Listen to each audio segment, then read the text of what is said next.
마태복음 16장 13절에서 17절 너희는 나를 누구라 하느냐라는 제목으로 말씀을 증거하겠습니다.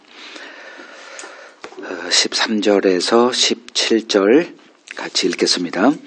예수께서 빌립보 가이사라 지방에 이르러 제자들에게 물어 이르시되 사람들이 인자를 누구라 하느냐 이르되 더러는 세례 요한 더러는 엘리야 어떤 이는 예레미야나 선지자 중에 하나라 하나이다. 이르시되 너희는 나를 누구라 하느냐 시몬 베드로가 대답하여 이르되 주는 그리스도시요 살아계신 하나님의 아들이시니이다. 예수께서 대답하여 이르시되 바요나 시몬아 내가 복이 있도다. 이를 내게 알게 한 이는 혈육이 아니요 하늘에 계신 내 아버지시니라.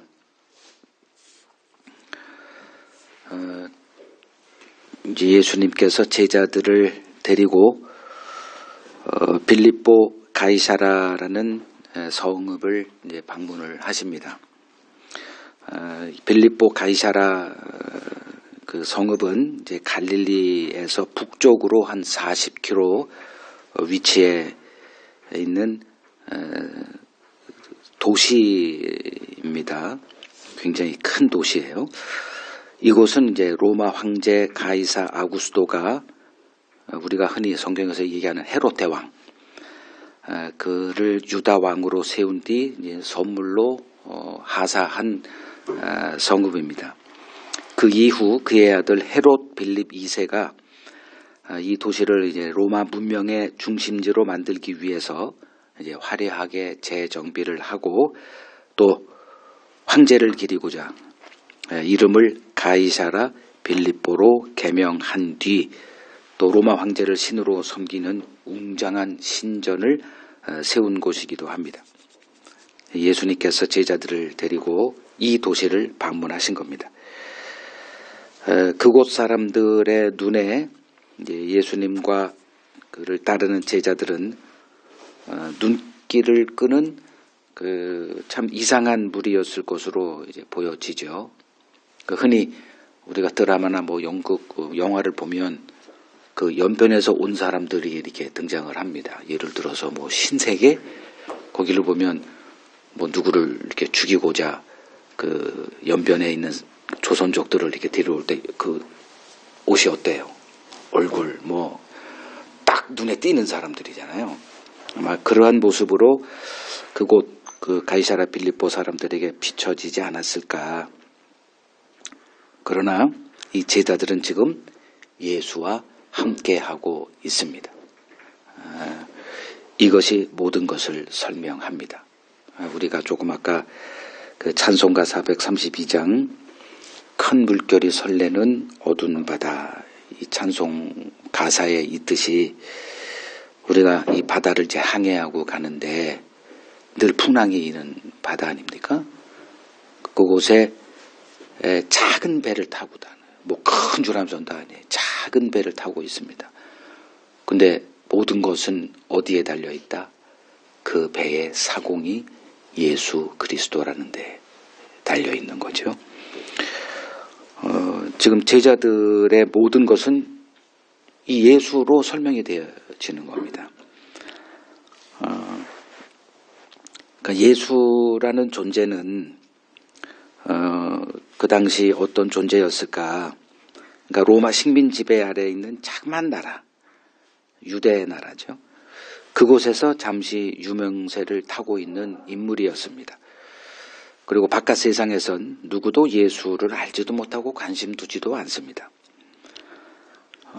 그리고 유대의 그 모든 주류 세력들과 예수는 척을 지고 있는 상황입니다. 굉장히 위험한 인물이죠. 그 예수를 따르고 있는 자들은 그 유대 사회에서 영향력이 거의 전무한 가난한 자들 그리고 병자들 뭐 죄인이라 칭하는 사람들 뿐이었습니다. 예수는 이제 이러한 자들 가운데 이제 자기 제자들을 불러 그들과 함께 하시며 시간을 보내고 계십니다. 그 예수의 제자로 부름받은 이 제자라 칭하는 자들은 예수의 제자로 부름받은 일의 의미가 무엇인지 정확히 정확히 모르고 있어요. 근데 예수님의 눈에는 그들은 이 세상에 속한 자들이 아니에요. 그들은 천국을 유업으로 상속받을 천국의 상속자들입니다. 이게 예수님이 보는 제자들을 향한 시각이에요. 우리들이 예수를 보고 또 예수를 따르는 우리들의 그 정체성을 우리 육의 관점으로 볼 때는 뭐지? 이럴 수밖에 없지만 예수님이 자기 제자로 부른 자들을 바라보는 예수의 관점, 이제 그거를 우리가 제대로 이제 보지 못하면 이 신앙생활이라는 이 현상, 예수를 믿고 예수를 따르는 이러한 삶의 그 현실에 있어서 계속 혼란과 또 여러 가지 그 착각 속에서 이렇게 살 수밖에 없다는 거죠. 지금 예수님은 이제 그들을 제자로 삼고 함께 하시면서 그들에게 어떤 일을 행하고 계시느냐, 천국에 합당한 자들로 세워가고 있는 중입니다. 이게 예수님의 관점이에요. 우리는 이 세상에서 어떻게 더 출세하고 성공한 자로 되고자 이제 예수를 따르고 예수를 믿고 뭐 이렇게 하고 있지만 예수님의 관점은 이 세상에 있지 않습니다. 장차 임할 하나님의 나라에서 이들이 어떠한 자들인가 여기에 관심을 두고 제자들과 지금 함께하고 있습니다. 세상의 평가와 예수님의 평가는 같지 않습니다. 이 제자들은 천국이 자기들에게 예정되어 있다는 사실을 전혀 알지 못합니다. 그리고 천국을 얻고자 지금 예수를 따르고 있습니다. 이제 이들을 데리고 그 웅장한 도시, 화려한 도시, 최첨단 도시 가이사랴 빌립보를 방문한 거예요. 그곳에서 주님께서 제자들에게 아주 뜬금없는 질문을 던지십니다. 사람들이 나를 누구라고 하니? 이 질문을 던지신 거예요. 이 질문 앞에 이제 제자들이 각자 자기들이 이제 들었던 사람들이 예수를 어떻게 말하느냐는 그것을 하나하나 답을 이제 내어놓기 시작을 합니다. 더러는 엘리야라고 하기도 하고, 뭐 예레미야 혹은 선지자 중에 하나라고 생각들을 합니다. 이제 이런 답을 이제 예수님에게 합니다. 그때나 지금이나 이 세상은 예수에 대한 자기 나름의 판단을 하고 있습니다. 그 판단은 뭐 대부분은 이제 풍문에 기초한 것들이에요. 이런 사람들에게 듣고 뭐 교회 가서 목사 설교 듣고 혹은 뭐 경건서적을 보고 역사책을 보고 다 이것을 이제 한마디로 풍문이다 이렇게 얘기를 합니다.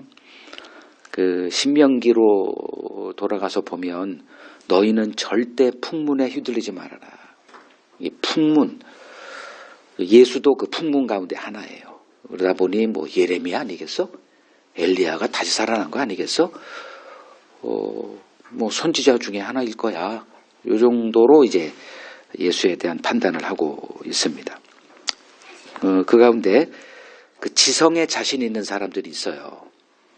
좀 나름대로 자기 똑똑함에 이렇게 자부심이 있는 사람들은 이런 풍문에 개의치 않습니다. 자신이 직접 성경을 이제 연구해서 예수는 누구다라는 자기 결론을 이제 내어놓기도 합니다. 오늘날 시대에서는 뭐 도울 김효고 같은 사람 혹은 당대 지성의 최고의 위치에 있다라고 하는 이어령 같은 사람, 이런 사람들이 이제 나름대로 성경을 연구해서 자기 의견을 이렇게 내놓기도 합니다. 그러면 사람들은 이렇게 유명세를 타는 사람이 이렇게 갑자기 세례를 받고 예수 믿기 시작했다 하면은 이제 뭐 매스컴에서 이제 기자들이 나타나고 기독교에서는 이제 흥분하죠. 와, 또 우리 경사 났네. 뭐 이어령 씨 같은 경우는 아주 뭐 그때 센세이션을 일으켰어요. 방송국에서 인터뷰도 하고. 근데 그 사람이 그 세례를 어디서 받은 줄 아세요? 혹시? 응? 그 온누리 교회 목사가 했는데 호텔에서 했어요. 근데 그거는 이제 교회 정관에 어긋나는 거예요. 근데 워낙 유명세가 있다 보니 그냥 뭐 이렇게 좀 뭐 하지 뭐 해가지고 호텔에 장로들을 데리고 가서 이렇게 안수기도 하고. 왜 그랬을까요? 그냥 이름 없는 사람이 그런 요구를 했다면 절대로 주지 않죠. 근데 워낙 유명세, 또 뭐 88 올림픽 때 뭐 뭘 했던 사람, 뭐 당대 학연의 지성의 최고봉이었던 사람이죠. 그러니까 이런 한 유명세 있는 사람이 이렇게 뭐 기독교로 개종했다. 아, 이거는 너무 큰 호재잖아요. 수많은 사람들이 이제 관심을 갖게 될 것이고, 저 사람도, 그럼 뭐 기독교에 대해 뭐 다시 생각해 볼까? 뭐 이런 것들이죠. 근데 지금 뭐 예수님이나 조금 아까 제가 서론에서 말씀드렸던 그 제자들의 모습은 유명세하고는 관련 없죠. 특히 이 가이사랴 빌립보 지방에서는 좀 뭐하는 사람들이야, 뭐 이렇게 어디 촌 사람들이야, 그런 이제 인상을 주기 딱 맞는 사람들이죠. 이제 제자들의 의견을 다 이제 들으신 후에 예수님이 또 다른 이제 질문을 던지죠. 너희는 나를 누구라 하느냐? 남들은 나를 누구라 하디? 그 후에 두 번째 질문, 그렇다면 너희는 나를 누구라 생각하느냐? 이 질문은 시대를 초월한 질문이에요. 지금 우리들 한 사람 한 사람에게 주님이 음성으로 던지는 질문이기도 합니다. 이 예수님의 두 번째 질문에 이제 누가 대표로 나왔죠? 늘 베드로예요. 그러니까 그 이유가 있어요. 베드로가 가장 연장자입니다. 그래서 그는 늘 대표 노릇을 할 수밖에 없죠. 그래서 그가 대표로 나서서 그 유명한 신앙 고백, 개신교는 이 신앙 고백의 터 위에 있다라고 할 정도로 의미가 부여되는 이 고백을 이제 베드로의 입에서 이제 하게 됩니다. 주는 그리스도시요 살아계신 하나님의 아들이십니다. 그래서 이제 오늘날 이제 뭐 기독교인들은 이 신앙 고백에 이제 기초해서 나는 이 고백해서 로부터 시작해서 이제 어떤 교회에 소속되고 그곳에서 이제 거의 임종 때까지 신앙생활, 교회 생활을 이제 하게 됩니다. 이제 어느 뭐 교회 처음 오는 사람들을 이제 뭐 학습이라는 과정을 통해서 교회 정착 프로그램이죠.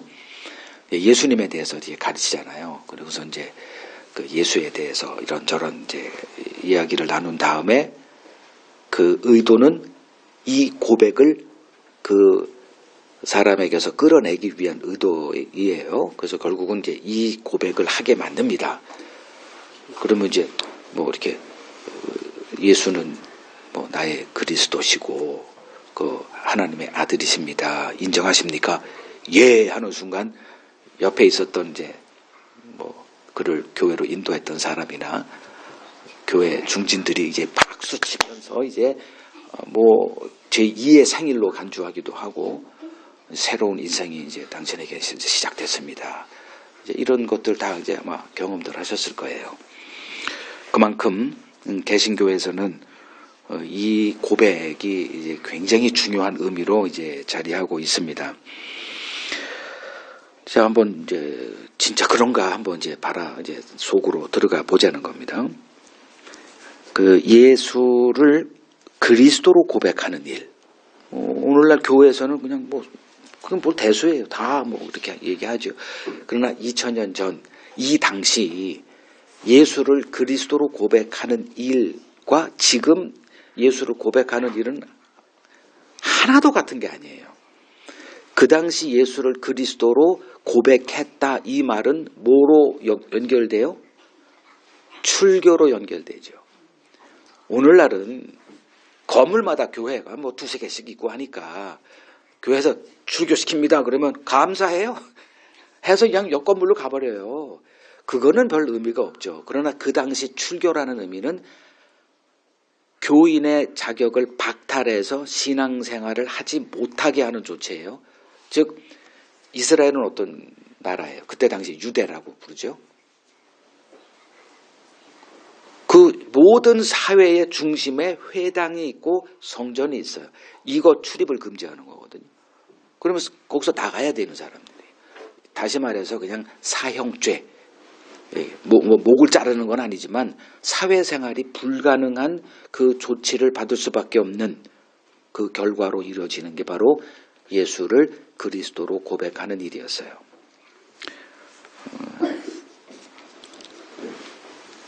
그런데 베드로는 예수를 그리스도라고 하는 것보다 한 발 더 나가죠.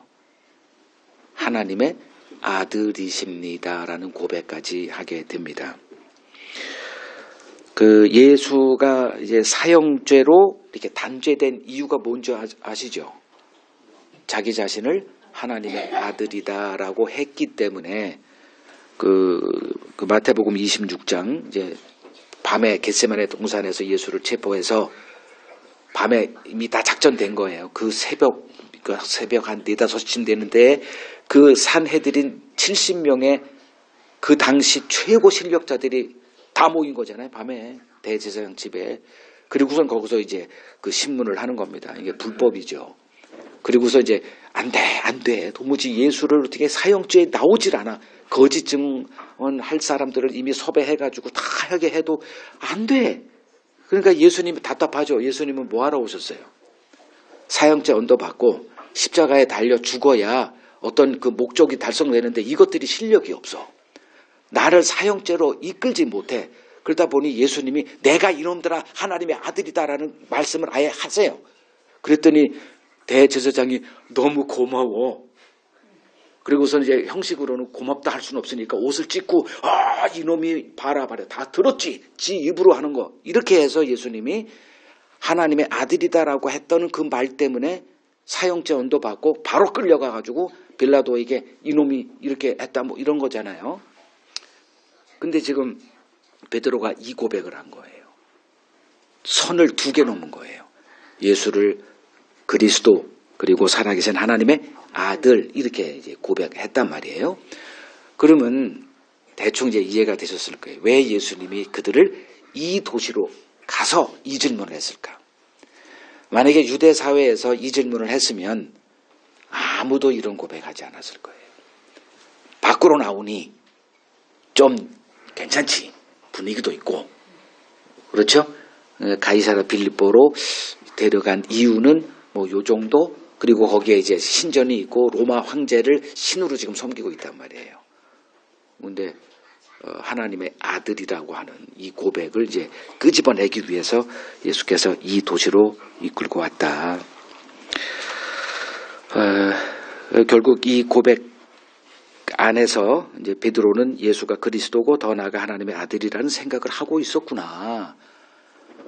그러니까 고백은 우리들의 생각을 이제 이렇게 드러내는 거니까 굉장히 중요한 거예요.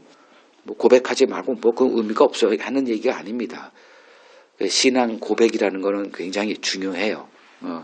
왜냐하면 공동체 생활을 해야 되기 때문에 그 사람이 어떤 사람인지 고백 말고는 우리는 뭐 알 수가 없잖아요. 자, 이제 이 고백을 이제 끄집어내는 일을 하기 위해서 예수님이 가이사라 빌립보까지 가셨고 거기서 이 질문을 던지신 그리고 베드로가 결국은 예수는 그리스도시요 살아계신 하나님의 아들이다라는 이 고백을 끄집어내는 이 일련의 과정을 보면 예수님께서 왜 제자들을 부르시고 그들과 함께 동고동락을 하셨는지를 짐작할 수 있게 됩니다. 오늘날 기독교를 보면 이제 교회마다 그 제자 훈련, 제자 양육 뭐 이런 것들을 이제 실시하죠. 목회의 사활이 제자를 양육하는 것에 달려 있기 때문에 그렇습니다. 그런데 그것을 이제 어디다가 이렇게 빗대서 얘기를 하냐 하면, 그러니까 정당성을 부여하냐 하면, 예수님이 제자 양육했지 않았냐? 예수님이 제자 양육했죠. 제자 교육했단 말이에요.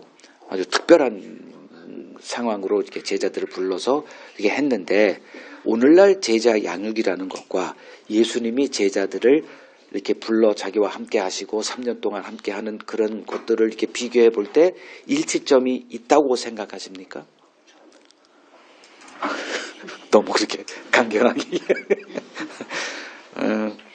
뭐 모습은 비슷하지만 유사점을 찾을 수가 없어요. 조금만 들여다보면 그렇습니다.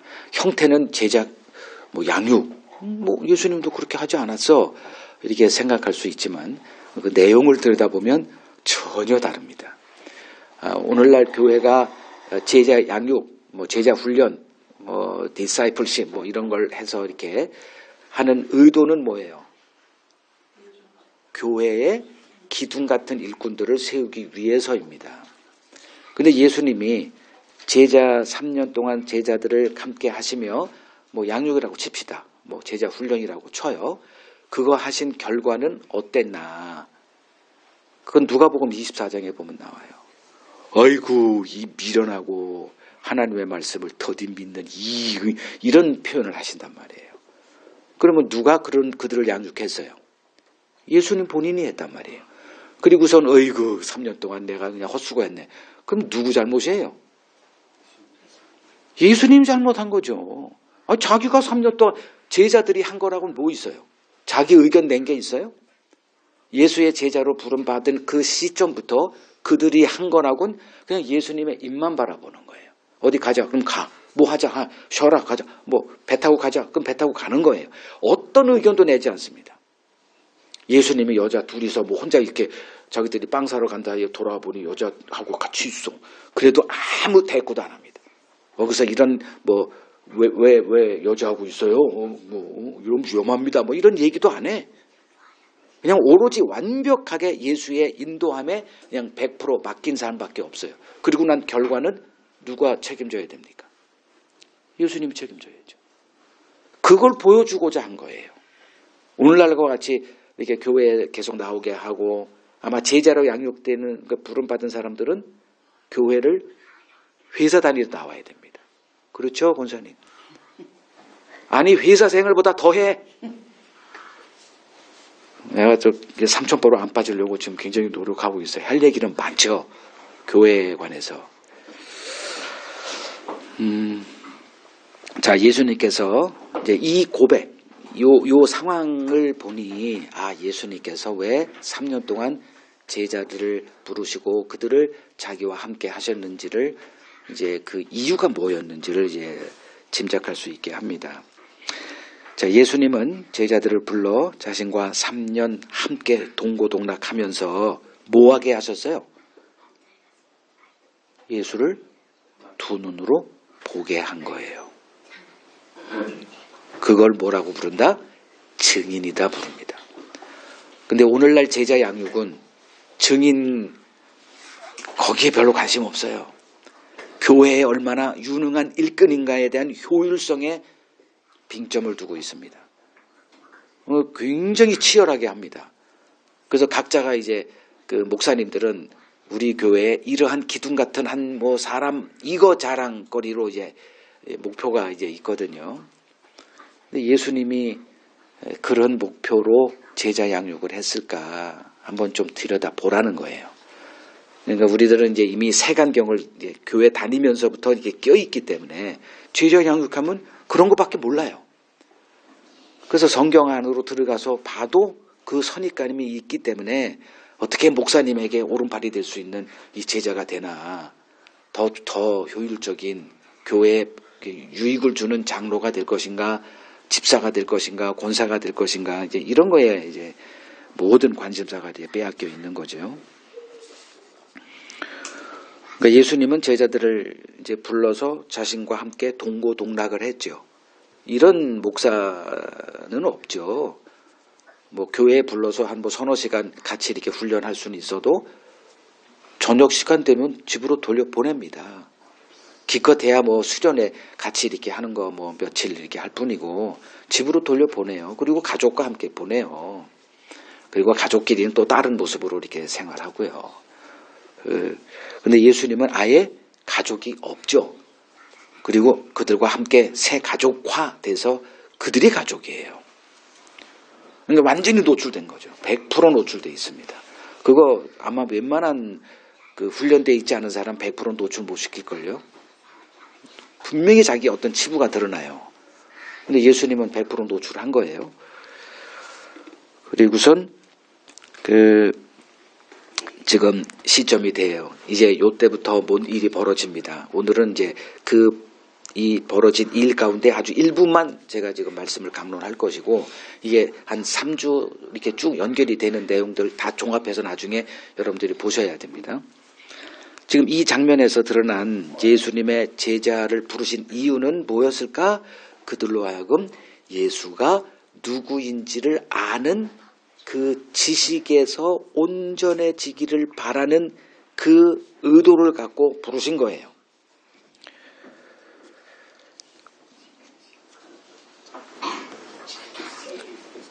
그러면 그 부름받은 이후 지금 거의 3년이 지났거든요.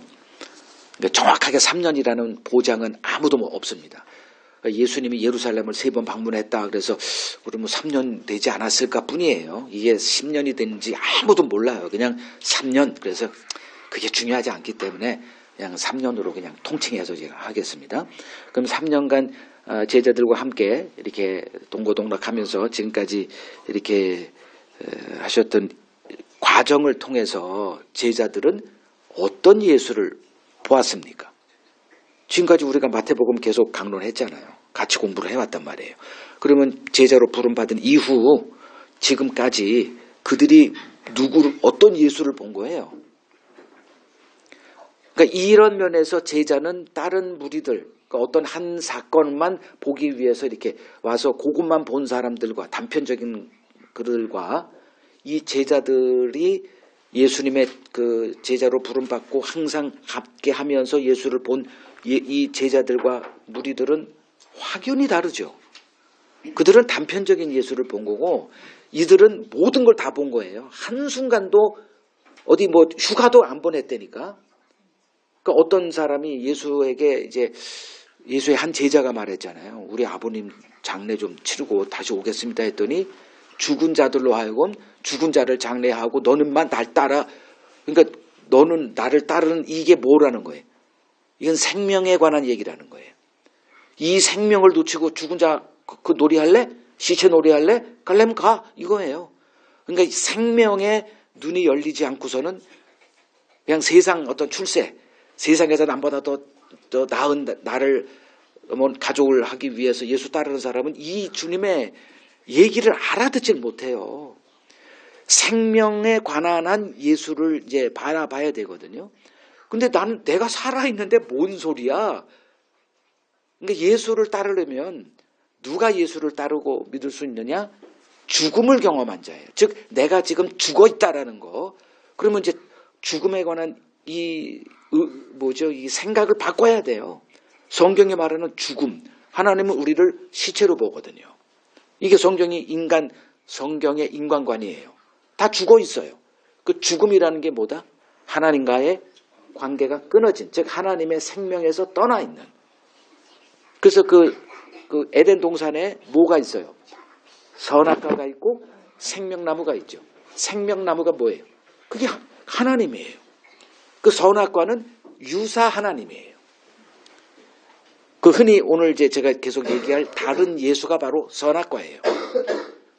그 하나님에게서 딱 그 시각을 돌렸더니 어떤 게 보여? 선악과가 보이는 거예요. 그 선악과가 바로 뭐다? 다른 예수입니다. 보암직, 먹음직, 지혜롭게 할 만큼 탐스러운 것으로 보여요. 여러분들이 예수를 믿는 이유가 바로 보암직, 먹음직, 지혜롭게 할 만큼 탐스럽기 때문에 예수 믿는 거예요. 이걸 다른 예수다 이렇게 얘기하는 겁니다. 자, 지금 이제 제자들이 이제 예수의 부름 받고 이제 본 이제 몇 가지 이제 다른 사람들은 좀 제외놓고 무리들은 제외놓고 좀 언급을 해볼게요. 그들이 본 예수, 뭐 병 고치는 건 다 봤어요. 그거 빼놓고 제자들이 본 거, 제자들만 본 거, 뭘 봤어요? 오늘 이 풍랑이 있는 바다. 마태복음 8장에 나와요. 바다를 가요. 예수는 뭐 하고 있어? 주무시고 있어요. 근데 오늘 이 찬송을 보니 항상 깨어있다 그러죠. 우리가 경험하는 예수는 깨어있는 예수예요? 잠자는 예수예요? 잠자는 예수예요. 착각하지 마시라고요. 그런데 잠자고 있는 예수를 할지라도 우리는 깨어있다라고 믿고 있는 거죠. 그죠?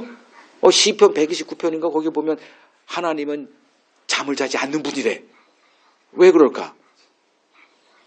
아무리 나를 사랑하는 목사님, 능력 있는 목사님도 자요, 안 자요? 자죠. 자는데 남이 공격해오면 죽을 수밖에 없어요. 근데 하나님은 왜 안 자요? 영이니까. 영이 잠이 뭐가 필요해요? 육은 피곤하니까 잠이라는 이 보약을 먹고 또 일어나잖아요. 그렇죠? 여러분 몸이 안 좋을 때 제일 보약은 잠이에요. 잠 잘 자는 사람 보면 너무 부러운 거예요. 그건 하나님이 특별 보약을 준 사람이에요. 근데 이게 잠을 잘 못 자는 사람들이 있죠. 건강하기가 참 힘들어요. 이 잠만큼 보약이 없거든. 근데 예수님은 잠들었어요. 그래서 이제 뭐 잠드는 예수 깨울 수도 없고 뭐 어떻게 해보니까 안 돼. 그래서 예수 깨웠잖아요. 그 본문을 가지고 설교하는 대부분의 이제 그 실용적인 설교는 예수를 깨워야만 된다는 거잖아요. 그 깨웠더니 예수님이 제자들을 뭐라 그래요? 이 믿음이 작은 놈들아, 이 책망을 듣는 거예요. 그러니까 책망 듣는 사람들로 이렇게 키워요. 교회 가면. 당신이 계속 고난 중에 있는 거는 하나님을 깨우지 않았기 때문이야. 이런 얘기를 한단 말이에요. 그 제자들이 예수님을 깨운 게 잘한 거예요? 못한 거예요? 믿음이 없었기 때문에 깨운 거잖아요. 근데 교회 가면 그래도 깨우라고 얘기를 해. 자꾸. 하여간에 이 육의 해석은 항상 하나님의 의도와 반대로 하고 있다. 이렇게 보시면 돼요. 여러분들도 마찬가지고. 그러니까 바람과 바다를 잠잠케 하시는 예수를 경험했단 말이에요. 그리고선 뭐라 그래요? 이가 누구길래? 그죠? 다 초점이 어디에 맞춰 있어요? 유능한 제자가 되는데 초점 맞춰 있는 게 아니고 예수가 도대체 누구길래? 아니 바람을 명해. 이거는 인간이 아니라는 얘기잖아요. 초기부터 그랬다니까. 그 다음에 귀신을 다스려요. 그 일 바로 다음에 그 가다라 지역에 가서 귀신 들린 2명을 이렇게 제압을 하잖아요. 예수님이 뭐 오라 그랬어요? 지들이 와. 그리고 하나님의 아들이요. 때도 안 됐는데 우리를 괴롭히러 왔습니까? 뭐 이런 얘기 하잖아요. 그걸 옆에서 제자들이 다 보고 있는 거예요. 어느 누구도 이 무서운 자들을 두려워해서 다 이렇게 우회하는데 예수님이 그걸로 가. 그러니까 거기에서 이렇게 괴롭히던 자들이 예수 앞에 딱 무릎 꿇고 살려주세요. 그리고 이제 우리를 뭐 쫓아내실 거면 저 돼지떼에게는 허락해 주옵소서 뭐 이런 걸 한단 말이에요. 그 모습을 제자들이 보는 거예요. 이가 누구길래 이 귀신들도 다스리는가. 모든 초점은 이 예수가 누구지? 여러분들이 지금까지 신앙생활을 해오면서 이 관점을 이렇게 가지 않았다면 헛쓰고 한 거예요. 헛쓰고. 성경은 예수 그리스도가 누구인가를 증언하는 유일한 책이에요. 성경을 봤다면 예수는 누구지? 이가 도대체 누굴까? 이 결론께 이렇게 차근차근 이렇게 나아가야 되거든요. 그리고 각종 병자들을 단순히 말씀으로 간단하게 이렇게 고치시는 예수를 그들이 본 겁니다. 이거는 숱하게 본 거예요. 보통 병을 고친다라고 하면 어떤 액션이 있게 마련입니다. 이 세상 어떤 것에도 다 마찬가지. 안수기도를 하거나 뭘 하거나. 그래서 예수님이 어떤 병자 이제 고쳐달라고 할 때, 그럼 가겠다고 할 때, 그럴 필요 없습니다. 그 백부장이 그랬잖아요. 그래? 말씀만 하옵소서. 내가 이스라엘에서 이만한 믿음 본 적이 없다. 이건 예수를 그 백부장의 믿음을 칭찬한 게 아니라 이스라엘의 믿음을 가짜임을 하는 거라 내가 말씀을 드렸잖아요. 그때 그냥 나았다 가라 이런 거. 이거는 인간이 할 수 있는 게 아니잖아요. 어떤 가짜 어떤 그 원더보이라 하더라도 어떤 액션을 합니다. 근데 그게 없어요. 빵 5개로 2만 명을 먹이고도 빵 12강주를 남기시는 예수를 두 눈으로 본 거예요. 결정적으로 베드로와 제자들이 예수가 하나님의 아들이다라는 이 고백을 이렇게 하게 된 계기가 어디였어요? 오병이어 사건 이후 자기를 쫓아오는 자들로 과 제자들을 분리시키기 위해서 제자들을 재촉해서 배 타고 건너편으로 가라 그랬잖아요. 그리고 예수님은 기도하러 산으로 올라가시고 그 산에서 이렇게 모니터링하고 계셨겠죠. 그리고 제자들이 배 타고 갑니다. 저런 사람들 영접해서 우리 교회 한 10,000명 교회 되고 있었는데 왜 이걸 거부하고 또 우리 가라 그래. 제자들이 그냥 불평이 아마 가득했을 거예요. 그리고 배 타고 가는데 뭐 어떤 일이 벌어져요? 풍랑이 갑자기 일죠. 난리가 난 거예요. 그래서 새벽 그때 한 2, 3시쯤 됐다 그랬죠. 제 3경이라 그랬으니. 그때 바다 위를 누가 걸어와? 귀신이 걸어오잖아.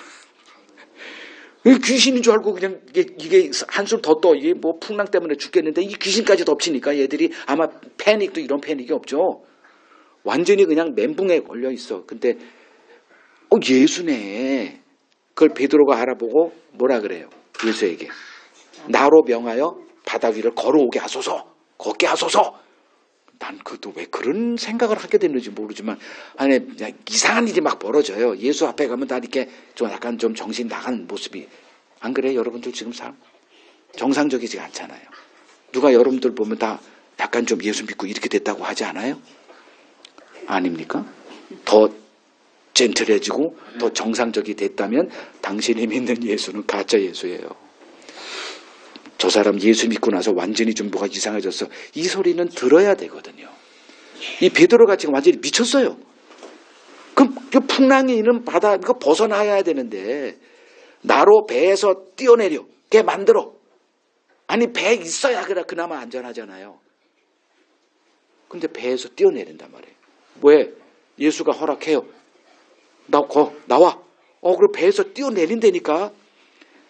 그리고서 이제 걸어요. 그리고선 바다를 보니 빠지잖아요. 그때 예수께서 그의 손을 잡아 건져내시고 배에 올라타. 그때 제자들이 뭐라 그러는 줄 아세요? 이가 바로 하나님의 아들이다. 요 고백까지 가는 거예요. 자, 이 고백에 이르기까지 예수님이 뭐 했어요? 제자들을 자기와 함께 하신 거예요. 유능하고 효율적인 교회의 목사의 오른팔 왼팔 교회의 기둥 만드는 게 목적이 아니고 예수가 과연 누구더냐. 사람이 아니오지다. 인간의 몸을 입고 온 하나님의 아들이라는 이 고백을 그들에게서 끄집어내기 위해서 그들과 함께 하신 거예요. 여기에 관심 없죠. 그냥 이 고백으로 이제 퉁치는 거죠. 당신 구원 얻었습니다. 박수 치고 이제 교회 일꾼으로 이제 길이 열렸으니 이제 교회에서 봉사하십시오. 그러면 이제 기뻐가지고 교회에서 목사님의 오른팔 되기 위해서 이제 이건 종교죠. 그러니까 제자들은 이미 이 고백 이전에 베드로의 이 고백 이전에 다른 제자들도 예수를 하나님의 아들로 인정하고 있었다는 거죠. 그래서 베드로가 대표로 이 고백을 이제 하게 된 것입니다. 자, 이제 베드로의 이 고백을 들으신 후 예수께서 뭐라고 하세요? 그게 17절이죠. 바요나 시모나 내가 뭐가 있다? 복이 있다. 줄 치세요. 내가 복이 있다. 그러면 복이 무엇인가 정의 내릴 수 있죠. 네가 복이 있구나. 그리고 이를 내게 알게 한 이는 뭐가 아니야? 혈육이 아니다. 줄 치세요. 혈육이 아니다. 제가 오늘 이 2가지만 얘기할 겁니다. 무엇이 복인가 과연? 우리는 이게 복이 아니죠. 우리에게 복은 현실적인 거, 이 땅에 속한 거예요. 예수가 그리스도가 하나님의 아들이다. 그 고백을 1000년 만년 해보세요. 하루 종일 그 고백해보세요. 여러분들의 연봉이 나아지거나 여러분들의 진급이 누구보다 빨라지거나 건강했던 아니 뭐 좀 나빴던 몸이 좋아지거나 일도 없습니다. 근데 이걸 복이라고 얘기를 해요. 그리고 이것을 내게 알게 한 이게 뭐예요? 이것이 뭐예요? 내가 누구인지 알게 한 것은 혈육이 아니라 하늘에 계신 내 아버지야. 요거. 자, 예수가 누군지 아는 지식은 뭐로 되는 게 아니다? 혈육으로 되는 게 아니다. 이게 뭔 말이에요? 육으로 되는 건 아니다. 이거예요. 즉 육이라는 건 이 세상 지혜를 말해요. 이 세상 상식 뭐 다 같은 것들이에요. 이 세상은 이 세상에 인식체제가 있어요. 이 세상의 인식체제를 성경은 육이다 이렇게 얘기를 해요. 그 육에 속한 인간은 그 어떤 생각으로도 하나님을 기쁘게 할 수 없고 하나님과 대적하는 길로 나아갑니다. 그게 인간이에요. 성경이 말하는 증언하는 인간론에 이제 제대로 이제 여러분들이 이제 정리가 돼 있어야 합니다. 그 예수가 누구다라는 것은 혈육으로 되는 것이 아니라 이렇게 말씀하시죠. 이 말씀의 뜻은 세상 지혜로는 예수가 누군지 알 수 없다 이거예요. 이거 굉장히 중요한 내용입니다. 이 세상은 즉 세상이 뭐겠어요? 인간이죠. 인간은 예수가 누군지 알 수 있는 능력이 제로입니다. 여기에서 이제 파생되는 수많은 것들이 있는데 다 알 수는 없고 일단은 요 명제만 제가 계속 반복할게요. 자, 유대인들은 성경을 열심히 연구했던 자들입니다. 오늘날 그 하는 이슬람들이 그 뭐에 열심이죠? 꾸란 연구에 참 열심입니다. 그래서 이제 아랍어도 배우고 이슬람 사람이 제일 많은 나라가 이제 인도네시아잖아요. 그 사람들이 이 무슬림이 되고 나면 뭐 해야 돼? 꾸란을 알아야 되잖아요. 그러니까 교인이 되면 성경을 알아야 되듯이. 그래서 이제 그 꾸란을 하기 위해서 아랍어도 배우고 그래요. 그냥 아랍어를 그냥 몰라도 그걸 외운단 말이에요. 그 열심은 이루 말할 수가 없어요. 그러니까 유대인들도 마찬가지로 이 성경 연구에 치열했던 사람입니다. 이제 그 성경 지식을 이제 이렇게 무장이 돼 있던 사람들이죠. 그 세계에 예수님이 오신 거예요. 그리고 그 성경 지식으로 나를 관찰해라. 예수님이 자기를 드러내십니다. 그리고 결론 내려라.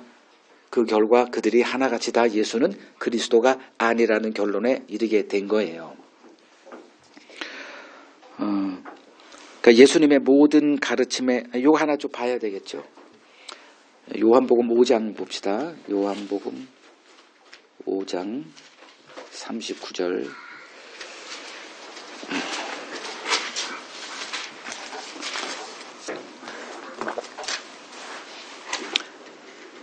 그러니까 유대인들 너희가 그 중에 대표자가 바리새인들이잖아요.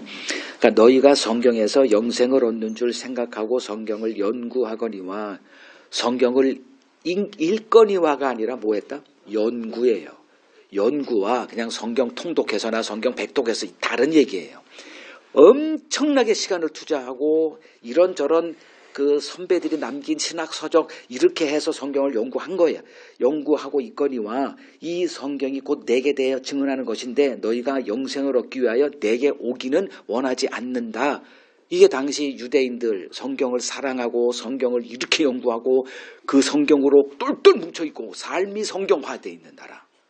그렇잖아요. 우리는 이렇게 이런 유대인 못 따라가요. 이들의 삶은 완전히 성경화된 삶이었어요. 그냥 삶이 곧 성경이에요. 근데 결론은 그 성경이 얘기하고 있는 예수 왔는데도 아니라고 하는 결론에 이르게 됐어요.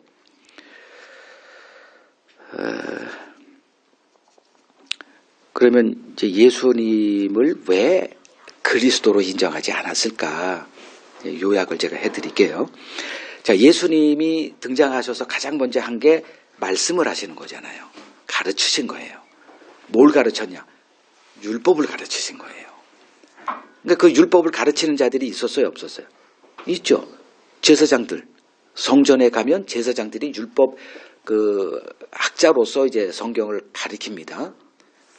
그리고 바리새인들이 가르치고 뭐 성경 학자들은 널려 있어요. 다 율법을 가르치는 사람, 즉 성경 학자들입니다.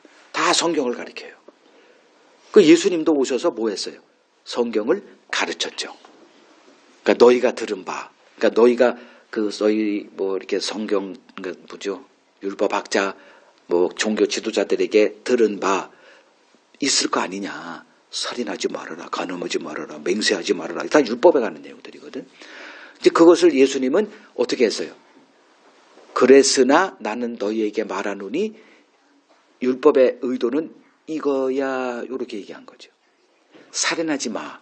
그러면 걔들은 살인하지 말라는 이 말씀을 행함으로 실천하고 살았어요. 그러니까 안 죽여. 지켰어. 근데 예수님이 와서 율법을 주신 의도는 그게 아니야. 너희들은 율법 계명 중 하나도 지킬 수 없는 자라는 것을 입증하기 위해서 율법이 주어진 거야. 이게 주님의 가르침의 핵심이었어요. 그래서 살인 안 했으니 나는 이 계명 지키고 있어라고 하는 대부분의 유대인들에게 예수님이 뭐라 그랬어요? 남을 미워하는 자가 곧 살인인데 이거 뭐예요? 그러니까 성경을 그들은 축소해서 지킬 수 있다로 만들었고 예수님은 성경을 확대해서 어느 누구도 지킬 수 없는 거야. 이 얘기를 하신 거예요. 그러니까 예수님의 가르침의 중심에는 뭐가 있다? 인간에게서는 선이 나올 수 없다라는 이 예수의 인간론이 자리하고 있어요. 이것 때문에 이제 모든 사달이 벌어진 거죠.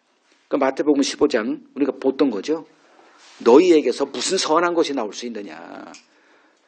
너희가 뭐해? 너희 마음에서 온갖 악이 다 나와서 더럽게 하는 건데 뭔 소리 하고 있어. 자, 예수는 인간의 모든 것을 악으로 규정하십니다. 입만 열면 악이다. 왜? 마음에서 나오는 거기 때문에. 너희들의 생각도 악이고 그게 구약에서 하나님이 인간을 향해서 말했던 것과 정확하게 일치하지요. 그 결정타가 너희 의가 서기관과 바리새인들의 의보다 낫지 않으면 결단코 천국 못 가 이 말이에요. 이 선언은 다른 말로 표현하면 인간이 의를 할 수 있는 최대치가 바리새인과 서기관의 의였거든. 그들은 아예 율법을 행하는 일에 올인했던 자들인데 그들보다 더 나은 의라는 거는 그거로는 안 돼 이거잖아요. 그래서 인간에게서는 선이 나올 수 없어. 근데 오늘날 우리는 뭐 신자 그리스도인들은 선을 행할 수 있어라는 주장을 이제 하고 있기 때문에 뭐 우리는 성령을 받았기 때문에 뭐 그걸 근거로 이렇게 되는데 성령을 부어주신 의도는 뭐다? 죄를 알게 하기 위해서 성경을 준 거나 성령을 주신 거나 똑같은 이유 하나예요. 근데 성령을 받았으니 이제 의를 행하는 의인으로 바뀌었다고 주장하는 이 경건주의자들 때문에 기독교가 옛날 바리새 파로 뭐 돌아갈 수밖에 없죠. 제 설교를 궤변으로 말하는 자들은 바로 여기서 이제 갈라지는 거예요. 그렇다면 뭐 다 예수의 추종자라고 뭐 저도 예수의 뭐 이렇게 말하고 있는데 그건 여러분들의 몫이에요. 이제 이렇게 이제 유대교 종교 지도자들을 정죄하는 예수를 제자들이 제일 힘들어했죠. 당신이 하는 말로 인해서 우리와 함께 협력해서 당신 나라를 세워야 될 그 사람들이 실족해서 당신을 떠나고 있지 않냐 라고 얘기할 정도였습니다. 이제 예수님의 등장으로 이제 무엇이 드러났느냐 이렇게 정의해 볼게요. 행함으로 얻어지는 인간의 의만 알고 있던 신앙 체제에 하나님의 의라고 하는 새 차원의 구원 방식이 드러나게 된 겁니다. 그러니까 율법 체제의 옛 언약에서는 율법을 행해야만 얻어지는 의 요 하나만 알고 있는 거예요. 그래서 유대인들에게는 인간의 의밖에 몰라요. 의는 인간의 의, 내 의로 천국 가야 돼요. 근데 예수님의 등장으로 그것이 아니었어. 이거를 알지 못하고 성경을 천년만년 읽어봤자 여러분들은 그냥 헛수고 하는 거예요. 제 모든 설교에는 이게 담겨 있거든. 어딘가 찾아보세요. 예수님이 오셔서 좀 복잡하죠. 그냥 좀 쉽게 좀 설교할 수 없어? 그러니 예수도 제껴 놓는 거예요. 그거 너무 복잡해. 좀 쉽게 좀 하자.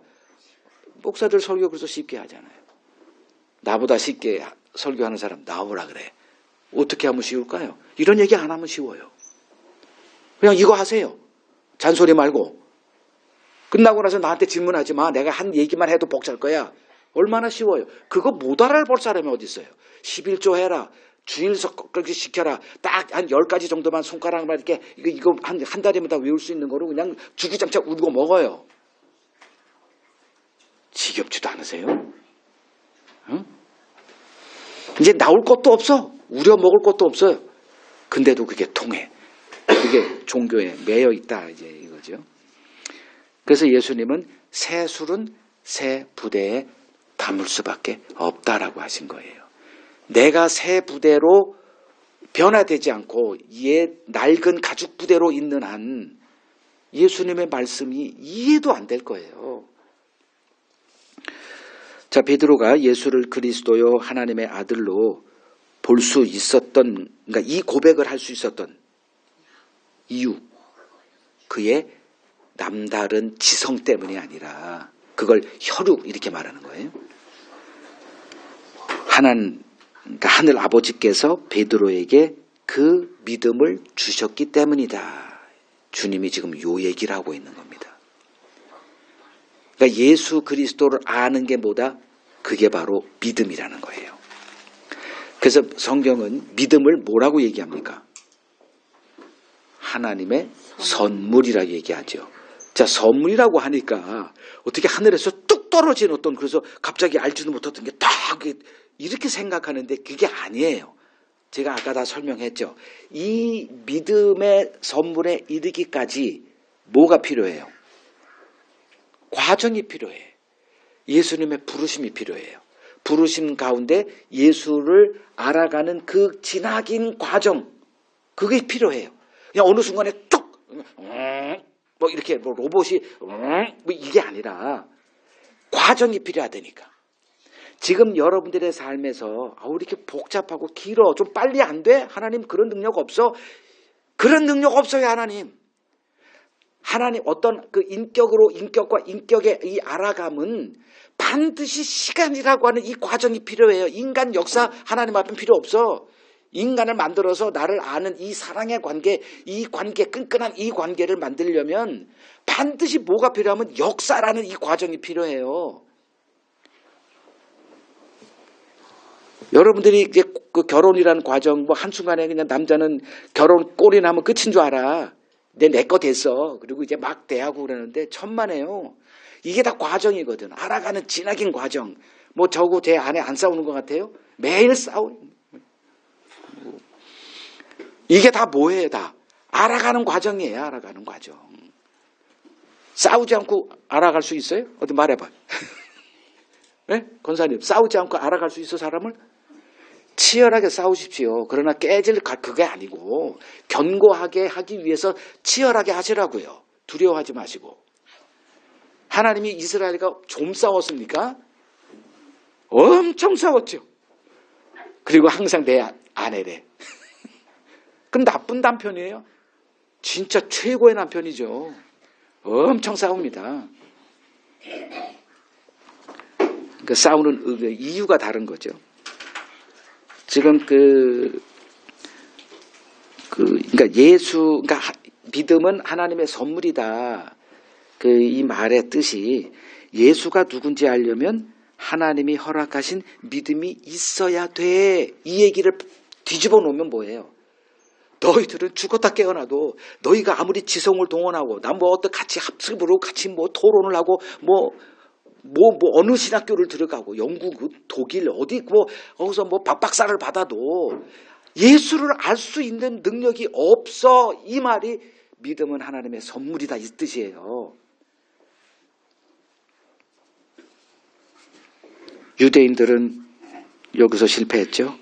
자기 지성을 믿었고 유능한 사람들이 그 지식을 이끌었고 예수는 그리스도는 이런 자야. 근데 예수를 왔는데 예수를 그리스도로 본 사람은 하나도 없었다? 이 정도면 인간은 예수를 알 수 있는 능력이 자체가 없구나. 그럼 뭐지? 인간의 이 인식 체제가 잘못됐구나.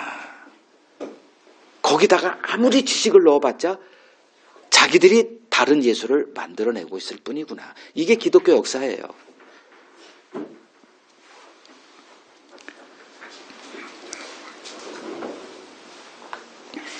근데 이 믿음이 누구에게 주어졌어요? 제자들에게 주어졌어요. 마태복음 13장 보세요. 마태복음 13장 11절. 대답하여 이르시되 천국의 비밀을 아는 것이 너희에게는 허락되었으나 그들에게는 아니됐다. 여기서. 그럼 천국의 비밀이 뭐예요? 예수를 아는 지식을 말합니다. 그것을 제자들에게 허락했다는 거예요. 다시 말하지만 이 예수를 아는 지식이 그냥 어느 날 잠자고 있을 때 그냥 하늘에서 팍 뭐가 이렇게 칩이 꽂혀가지고 알았어. 이게 아니라 어떤 과정이 필요하다? 부르심의 과정이 있고 가족과 직업을 떠나는 과정이 있고 거기서 올인돼가지고 예수를 따라가면서 실망하고 좌절하고 뭐 이따위 예수가 있어. 나 이거 망했나? 온갖 정신적인 정신착란 걸리고 멘붕 빠지고 괜히 예수 따랐구나. 내 인생 뭐 했구나. 엑스됐구나. 뭐 이런 과정들을 다 거치고 나서 이 자가 도대체 누구지? 이것도 뭐대? 이런 일련의 아주 지나긴 과정, 정신이 완전히 혼미할 정도로 다른 세계를 경험한 이 과정, 이 시간, 이 과정을 거친 후에 예수께서 너희는 나를 누구라 하느냐. 이렇게 되는 거예요. 지금 여러분들이 참 이해하지 못하는 삶의 현실, 이렇게 하나님이 우리 배의 사공으로 지금 인도하고 계세요. 왜 이러지? 맨날 그럴 거예요. 왜? 이유는 딱 하나. 내가 누구냐. 이 그리스도를 아는 그 지식으로 이끌기 위해서 여러분들을 이것 경험하게 하고 저것 경험하게 하고 그 과정 속에서 내가 예수를 또 오해했구나. 이런 분이었구나. 이거예요. 지금 제자들에게 너희에게 이 천국의 비밀이 주어졌어. 다른 애들은 안 됐고 이 얘기가 바로 그런 얘기를 하는 거죠. 신에 대한 이 세상에 고정관념이 있어요. 베드로의 예수에 대한 고백의 기원은 누구죠? 아버지 하나님이라고 예수님이 말씀하셨어요. 그러니까 아버지께서 허락했기 때문에 거기에 이제 이게 이른 거죠. 예수가 그리스도고 살아계신 하나님의 아들이다. 거기까지 이른 거예요. 이것은 하나님께서 그렇게 하신 거죠. 예수님께서 오셔서 부를 때 이렇게 반응을 보여서 직업과 가족을 버리고 예수의 제자가 되는 그것도 아버지의 뜻이었고 아버지의 은혜였어요. 그리고 중간에 얼마든지 탈퇴할 수 있는데 끝까지 그냥 버티고 있어. 남들 다 갈 때 예수님께서 하도 답답하니까 너희도 떠나려느냐? 그러니까 베드로가 영생의 말씀이 당신에게 있는데 우리가 어디로 갑니까? 도대체 그가 뭔 소리 하는지도 모르고 영생의 말씀이라는 걸 알기나 했을까요? 근데 그렇게 말을 해. 그리고 안 떠나. 끝까지 버텨. 십자가 거기서도 끝까지 버텨. 다 뭐예요? 아버지의 은혜죠.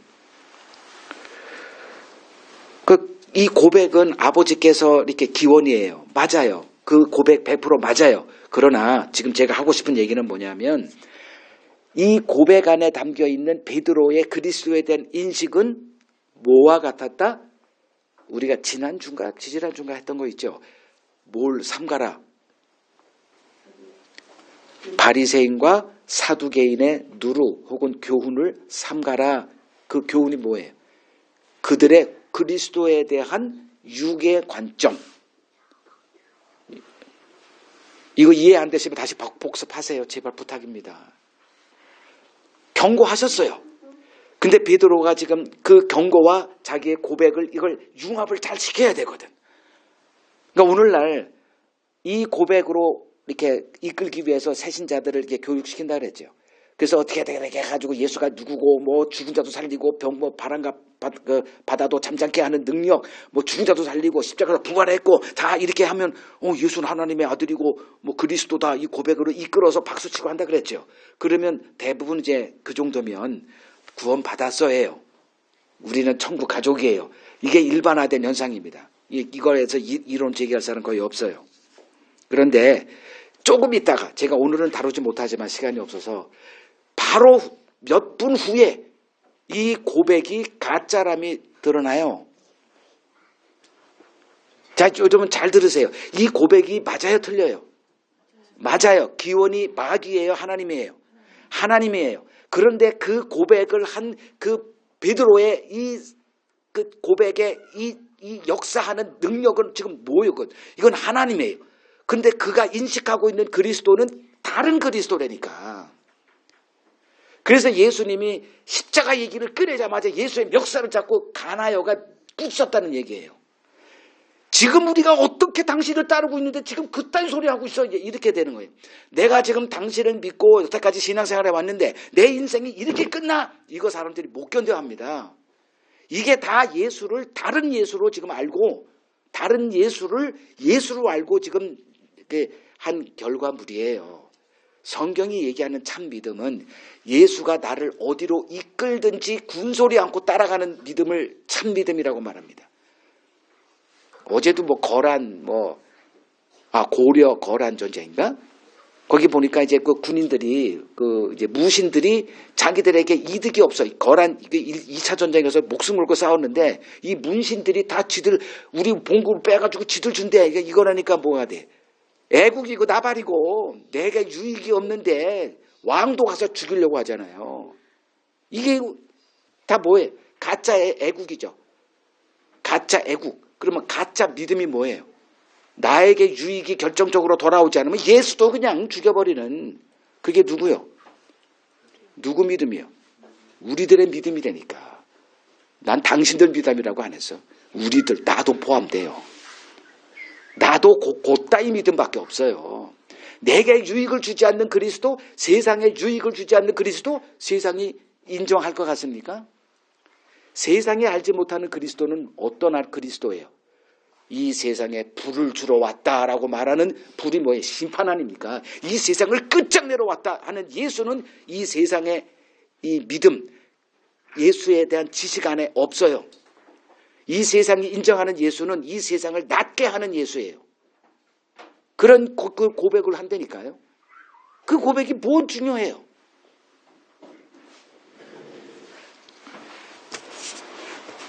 육신이 된 인간의 인식체제는 늘 자기중심적이에요. 내가 하나님이에요. 그래서 너희가 하나님이 되는 것을 막고자 이렇게 유혹을 하는 거거든요. 그러니까 인간은 어떤 욕망에 자리하고 있다? 내가 하나님이 되는 욕망. 그게 유기된 인간의 본질이에요. 여러분도 다 예외가 아니고 하나님의 눈에는 여러분들이 그러니까 이중적이라 그랬죠. 하나는 창조한 것을 후회하고 한탄하게 하는 존재. 또 하나는 예수 그리스도를 영접하고 늘 회개 가운데 그 아름다운 모습으로 하나님 앞에 아이고 내 사랑하는 아들아 라고 하는 또 다른 존재가 이중으로 있어요.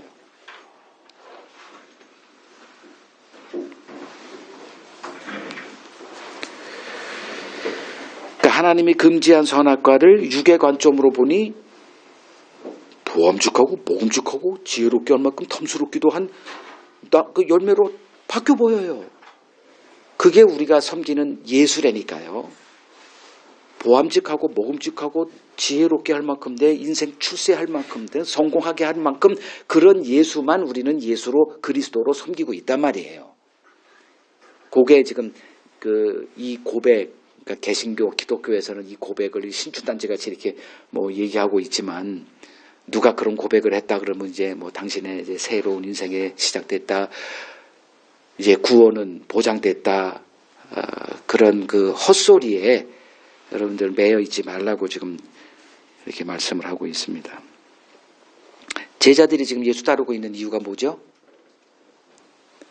예수님의 나라에 임했을 때 높은 지위, 그래서 누가 큰 자냐라고 하는 이 주제는 신약에서 계속 떠나가지 않아요. 제자들의 마음속에서 누가 더 큰 자냐라는 이 모티브는 논쟁이죠. 이 싸움은 제자들 간의 이 알력은 오늘날 기독교에 그대로 재현되고 있죠.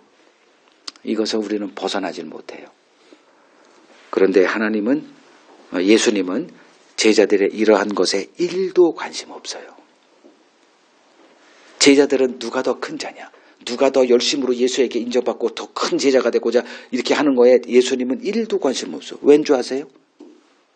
하나님의 나라는 누가 더 크냐라는 개념 자체가 성립되지 않는 나라이기 때문에.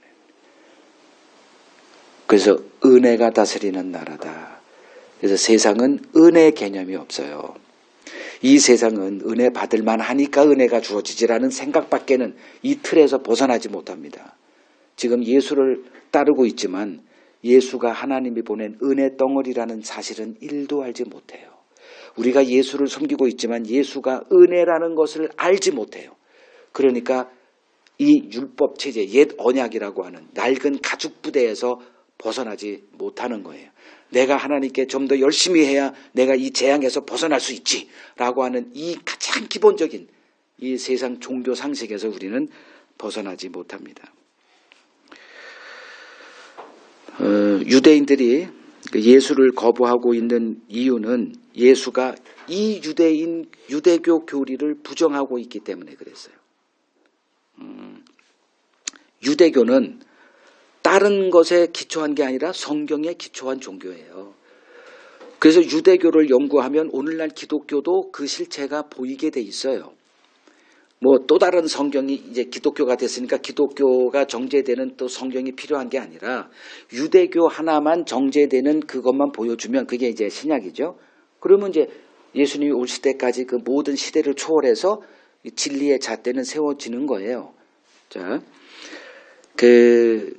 이게 유대교는 성경에 기초한 종교입니다. 그 대표자들이 이제 서기관 바리새인들이에요. 자, 그들이 어떤 자들이었는가 이제 한번 좀 보고 이제 성경 끝낼게요. 로마서 2장 보세요. 로마서 2장 17절, 20절, 17, 18, 19, 20절 제가 빨리 읽어드릴게요. 유대인이라 불리는 내가 율법을 의지하며 하나님을 자랑하며 율법의 교훈을 받아 하나님의 뜻을 알고 지극히 선한 것을 분간하며 맹인의 길을 인도하는 자여 어둠에 있는 자의 빛이요 율법에 있는 지식과 진리의 모본을 가진 자로서 어리석은 자의 교사요 어린아이의 선생이라 스스로 믿고 있었습니다. 이 유대인들의 모습이 오늘날 누구와 정확하게 똑같아요. 기독교인들과 정확하게 똑같지 않아요? 그래서 시대를 초월해서 이 유대교 하나만 이렇게 어떤 모습을 보여주면 그거로 성경은 끝난 거예요. 이러한 자신들을 정죄하는 예수가 하나님이 보낸 그리스도일 리가 있을까요? 이걸 생각해낸 사람은 아무도 없습니다. 지금 이들은 하나님의 하나님을 사랑하고 하나님의 말씀을 정말 뜨겁게 사랑했거든. 오늘날 기독교인들 모습 보세요. 하나님을 사랑 안 해요? 사랑하죠. 하나님 말씀 사랑하죠. 그래서 그 결과물이 하나님의 말씀대로 행하는 그 경건주의로 똘똘 뭉쳐 있거든.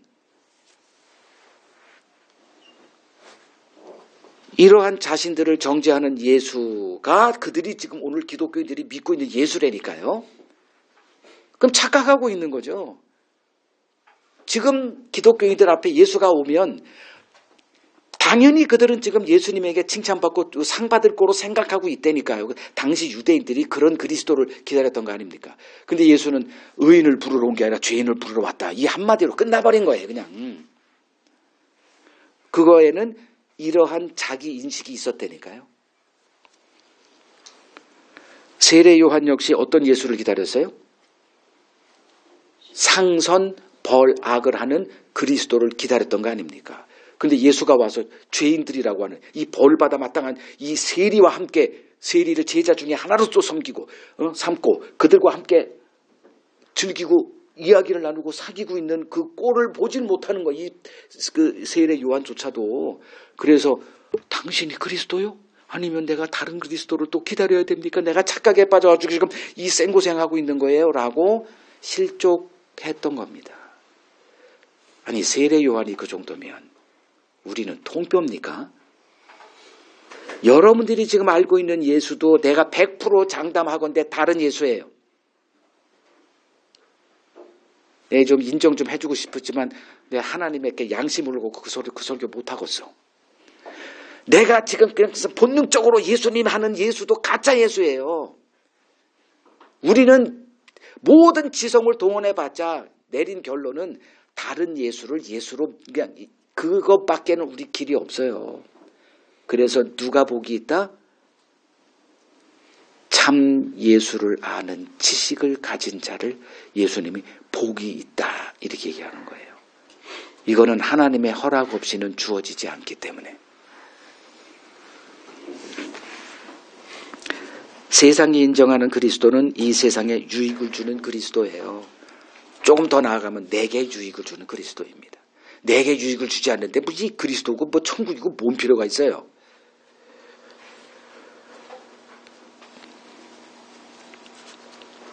예수 믿고 교회 생활하고 있는 현실이 그가 천국을 얻은 자가 됐다는 것을 의미하지 않습니다. 인간의 인식체계는 자기중심적이기 때문에 이 세상이 알고 믿고 있는 예수는 다른 예수일 수밖에 없습니다. 이에 기초한 신앙 고백, 구원과 아무 상관이 없습니다.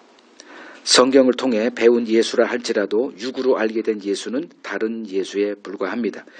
오직 아버지께서 알려주신 예수만이 참 예수고 이 지식에 기초한 신앙 고백으로 우리는 구원에 이르게 됩니다. 하나님은 우리를 예수에 대한 온전한 지식으로 인도하십니다. 신앙생활의 본질은 예수가 누구인지 알아가는 과정이라 할 수 있습니다. 우리의 관심사와 하나님의 관심사는 언제나 다릅니다. 내가 주를 위해 어떤 일을 했느냐는 것은 육의 관점에 불과합니다. 그래서 그날에 많은 사람들이 주여 주여 하는 사람 등장한다 그랬죠. 내가 주의 이름으로 이거 됐습니다. 이거 됐습니다. 다 좋은 거예요. 근데 그게 지옥 가는 이유가 되더라고. 하나님의 관심사는 우리들이 그리스도에 대한 온전한 지식에서 자라가는 것이다. 이 결론 여러분들 가슴속에 그냥 뼛속에 좀 새겨졌으면 좋겠어요. 그래서 이 은혜에 거하는 자가 복 있는 자다. 여러분들은 지금 그 복을 누리고 있느냐? 여러분들의 신앙을 점검해 보셨으면 좋겠습니다.